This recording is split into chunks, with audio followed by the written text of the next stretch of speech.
Kurang dari sebulan, tim unit Reskrim Polsek Bukit Raya Pekanbaru berhasil mengungkap dan menangkap pelaku pembuang bayi di halaman SD Al-Madinah, Pekanbaru.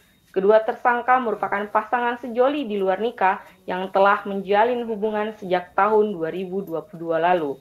Dari hasil penyelidikan, tersangka laki-laki MFP 25 tahun warga Kubang, pekerjaan karyawan Indomaret, sedangkan tersangka pelaku perempuan RP 23 tahun warga Duri, Kabupaten Bengkalis, mahasiswi semester akhir di sebuah universitas di daerah Marpoyan. Dari pengakuan tersangka, sengaja membuang bayinya karena malu akibat hamil di luar nikah. Dan sebelum melahirkan, kedua tersangka ini sudah 3 kali memeriksa kehamilannya di Rumah Sakit Mesra dan Syafira. Dan akhirnya melahirkan sendiri di tempat kos tersangka, kemudian dibuang dibantu tersangka laki-laki di halaman SD Al-Madinah.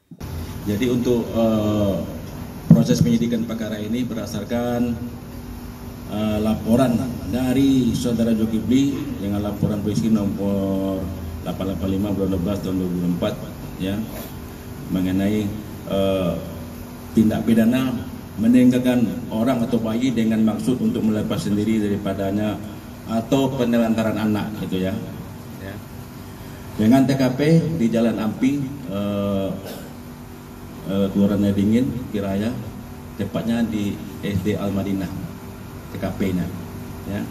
Dan korbannya itu seorang bayi perempuan yang berumur lebih 1 hari dengan panjang 30 cm dengan berat 2,1.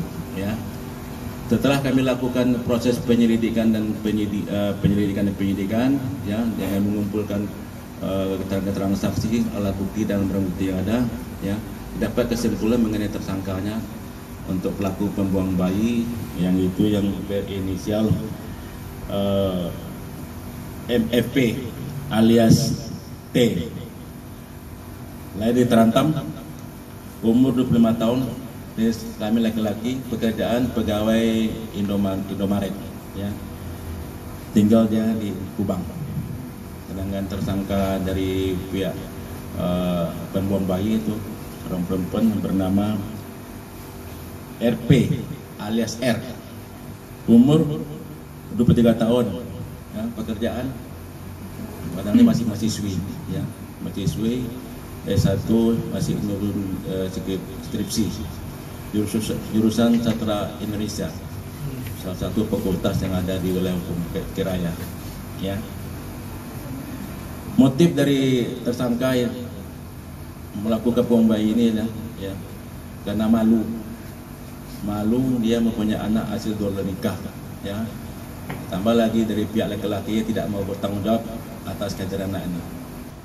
Pasal yang disangkakan dalam proses penyidikan ini, ya, terhadap tersangka alias MFT alias T dan tersangka RP alias R disangkakan pasal 77B atau pasal 76 Undang-Undang Nomor 35 Tahun 2014 tentang perubahan atas Undang-Undang Nomor 23 Tahun 2002 tentang perlindungan anak, junto pasal 55 atau pasal 307, junto pasal 55 KUHP atau pasal 305 junto pasal 55 KUHP. Ancaman hukumannya 5 tahun ke atas. Saat ini kondisi bayi dalam keadaan sehat di bawah perawatan Dinas Sosial Pekanbaru. Dan dari pembicaraan kedua belah pihak keluarga, kedua pasangan ini akan segera dinikahkan jika sudah ada keputusan pihak pengadilan. Akibat dari perbuatannya, kedua dikenakan pasal 77B atau pasal 76 Undang-Undang Nomor 35 Tahun 2012 tentang perubahan atas Undang-Undang 23 Tahun 2002. Tentang perlindungan anak, junto pasal 55 atau pasal 307 KUHP dengan ancaman pidana minimal 5 tahun penjara.